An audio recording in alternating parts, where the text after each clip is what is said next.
নমস্কার, আমার রান্নাঘরের সকল দর্শক বন্ধুদের জানাই আন্তরিক অভিনন্দন ও শুভেচ্ছা। আপনাদের কাছে আমার একান্ত অনুরোধ, আপনারা আমার ভিডিওটা দেখুন। যদি আপনাদের ভালো লেগে থাকে তাহলে অবশ্যই একটা লাইক দেবেন, শেয়ার করে অপরকে দেখার সুযোগ করে দেবেন, আর পাশে থাকা বেল আইকনটি প্রেস করবেন। তাহলে আমার নতুন ভিডিও আপলোড করার সাথে সাথে তার নোটিফিকেশন আপনারা পেয়ে যাবেন। আর নিত্য নতুন রেসিপির আপডেট পাওয়ার জন্য অবশ্যই আমার চ্যানেলকে সাবস্ক্রাইব করবেন প্লিজ। চলুন তবে রান্নায় ফিরে আসি।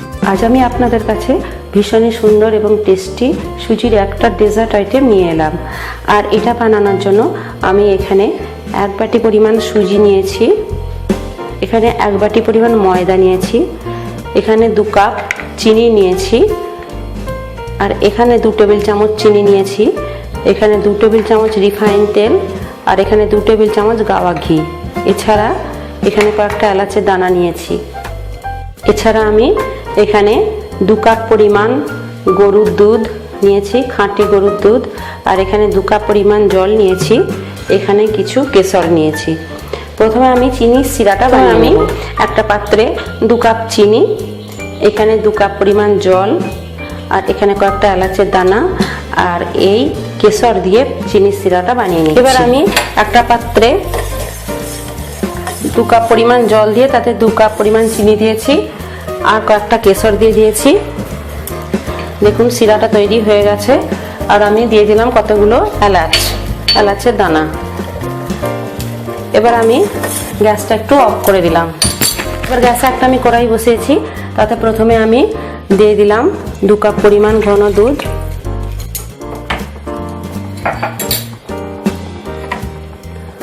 দিয়ে দিলাম 2 টেবিল চামচ চিনি,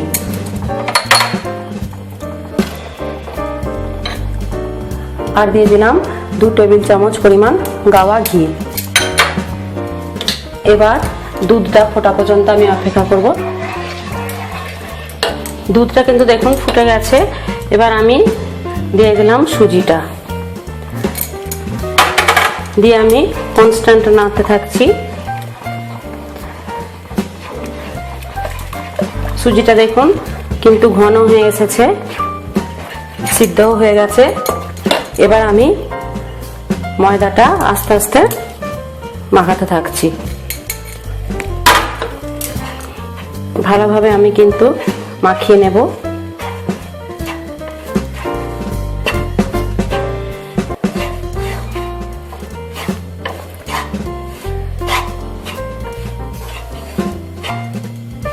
এবার আমি গ্যাসটা একটু বন্ধ করে দিলাম, দিয়ে একটু ঠান্ডা হতে দিলাম।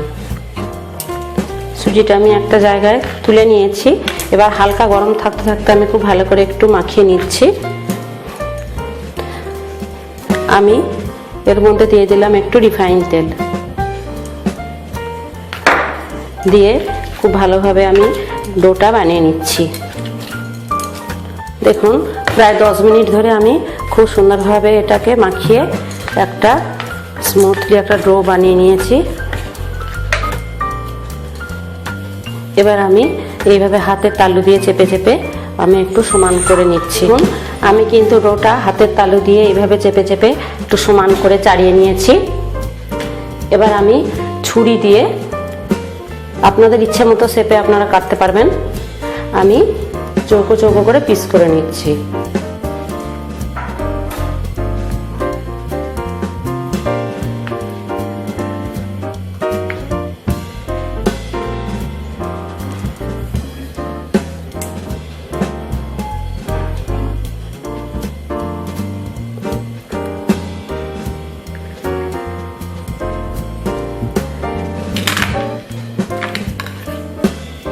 এইভাবে দেখুন, এইভাবে আমি শেপ দিয়ে আগে বানিয়ে নিলাম।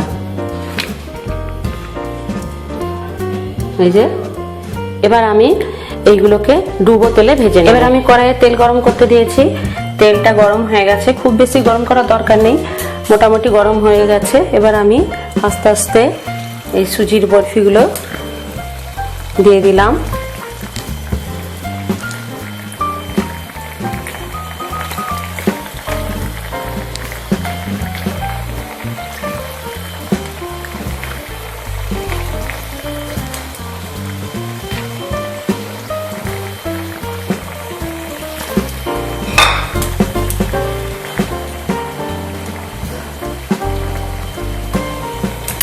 খুব সাবধানে আমি আস্তে আস্তে উল্টে দেব। খুব সাবধানে আমি উল্টে দিচ্ছি।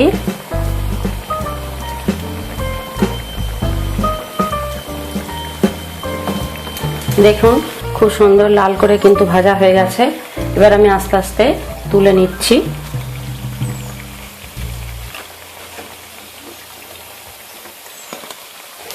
এইভাবে আমি সমস্ত মিষ্টিগুলো তুলে নিলাম, নিয়ে বাকিগুলো আমি ভেজে নিলাম। এবার আমি পিঠেগুলো বা মিষ্টিগুলো রসের মধ্যে দিয়ে দিলাম। রসের মধ্যে 2-3 ঘন্টা ভিজিয়ে তারপর আমি পরিবেশন করব। একদম তৈরি হয়ে গেল আমার এই সুজির অপূর্ব স্বাদের ডেজার্ট রেসিপি। দেখুন কত সুন্দর দেখতে হয়েছে। আমি আস্তে আস্তে পরিবেশন করছি।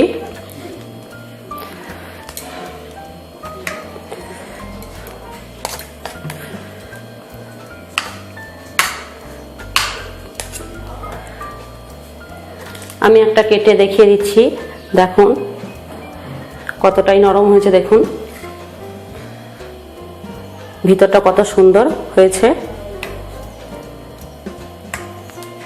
তৈরি হয়ে গেল আমার এই অপূর্ব স্বাদের সুজির ডেজার্ট রেসিপি। আপনারা দেখলেন কত সহজে, কত অল্প সময়ের মধ্যে এই রেসিপি বানিয়ে ফেলা যায়। আপনাদের যদি এই রেসিপিটা ভালো লেগে থাকে তাহলে অবশ্যই আপনারা বাড়িতে বানাবেন। কেমন হলো লাইক বা কমেন্টের মাধ্যমে আমাকে জানাবেন, আর শেয়ার করে অপরকে দেখার সুযোগ করে দেবেন। আর এরকমই অন্যান্য রেসিপি পাওয়ার জন্য আমার চ্যানেলকে কিন্তু অবশ্যই সাবস্ক্রাইব করবেন প্লিজ। আমি আসছি পরে আরো অনেক এরকমই অন্যান্য রেসিপি নিয়ে। ধন্যবাদ। ভালো থাকুন, সুস্থ থাকুন। নমস্কার।